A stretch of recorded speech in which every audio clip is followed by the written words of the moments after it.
Online জগতে সফলতা পেয়ে সামির হয়ে উঠেছে একজন সফল ফ্রিল্যান্সার। কিন্তু কি এমন ঘটল ফাহাদের সঙ্গে, যে কারণে ফাহাদ তার ক্যারিয়ার জীবনে সব কিছু হারাতে বসেছে? এমনকি এখন বর্তমান অবস্থায় সামিরকে খুব প্রয়োজন ফাহাদের। তো কি ঘটেছে ফাহাদের সঙ্গে, চলুন দেখে আসি। ছোট নবাব ডাকটি ছিল সামিরের মায়ের, কিন্তু সেই ছোট নবাব যে একদিন সত্যি বাংলার ছোট নবাব হয়ে উঠবে তা ছিল সবার কল্পনার বাহিরে। হ্যাঁ বন্ধুরা, সামির হয়ে উঠেছে একজন সফল বিজনেসম্যান। কিন্তু সেই সামির কিভাবে হয়ে উঠলো একজন সফল বিজনেসম্যান সেটা অলরেডি আমরা সবাই জানি, কিন্তু যারা জানেন না তাদের জন্য 30 সেকেন্ডে কথাটা শেষ করে দিব।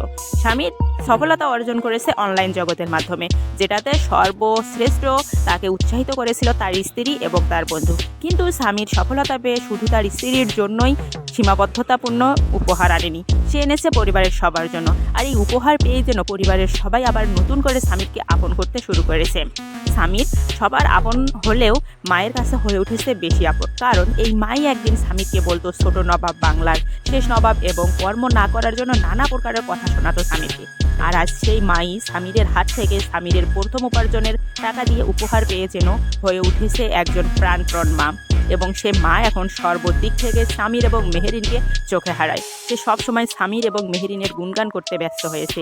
কিন্তু এখানে সীমাবদ্ধতা থাকবে না, এবার সামির এবং ফাহাদের মধ্যে বেজে যাবে হাড্ডাহাড্ডি লড়াই। কিন্তু কি সে লড়াই বেজে যাবে সে বিষয়ে সম্পূর্ণটা আলোচনা করব আমাদের আজকের এই ভিডিওর মাধ্যমে। সো আপনারা কেউ ভিডিওটি স্কিপ করবেন না, শেষ পর্যন্ত দেখার অনুরোধ রইল। আর কে কোথা থেকে আমাদের ভিডিওটি দেখছেন অবশ্যই কমেন্ট বক্সে বলে যাবেন, কারণ আমরা দেখতে চাই আসলে আমাদের এই ভিডিওটা কোন কোন জেলার মানুষ দেখে। তো গর্ববোধ করে নিজের জেলার নামটি অবশ্যই কমেন্ট বক্সে বলে যাবেন। সেই সঙ্গে আরেকটি কমেন্টে বলে যাবেন আমাদের আজকের এই এপিসোডটা কেমন লাগলো আপনাদের কাছে। তো শুরু করতে যাচ্ছি গল্পের মূল পর্ব। সামির হয়েছে সফল বিজনেসম্যান, কিন্তু এবার ফাহাদ হারাবে তার চাকরি জীবন।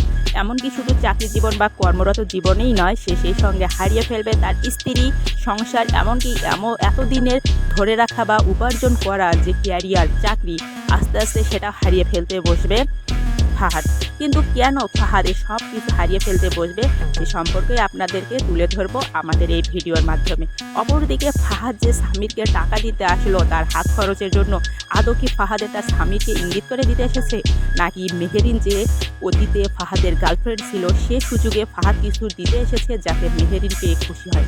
কিন্তু ফাহাদ তো ভুলে গেছে সামির এমন ছেলে না, সে সব কিছুতেই সহ্য করলেও তার স্ত্রীকে নিয়ে কোনো কম্প্রোমাইজ করবে না, যে কারণে তীব্র প্রতিবাদ জানালো সায়রা সামির ফাহাদের কাছে।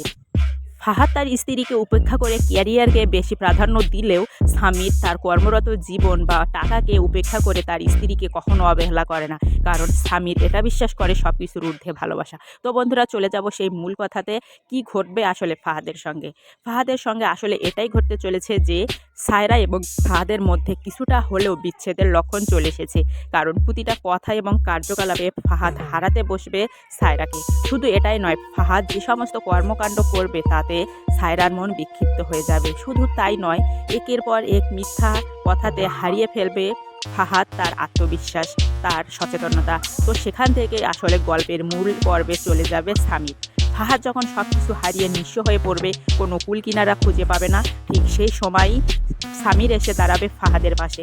এমনকি সামির ফাহাদকে সাহায্যের হাত বাড়িয়ে দেবে। তো এখন দেখার বিষয়, আদৌ কি ফাহাদ সামিরের সেই সাহায্যের হাতকে গ্রহণ করে এগিয়ে চলবে সামনের পথ, নাকি সে অন্ধকার জগতেই পড়ে থাকবে? তো বন্ধুরা, সমস্ত ভিডিওটা আপলোড করবো আমাদের এই চ্যানেলে, সবাই পাশে থাকুন, ধন্যবাদ।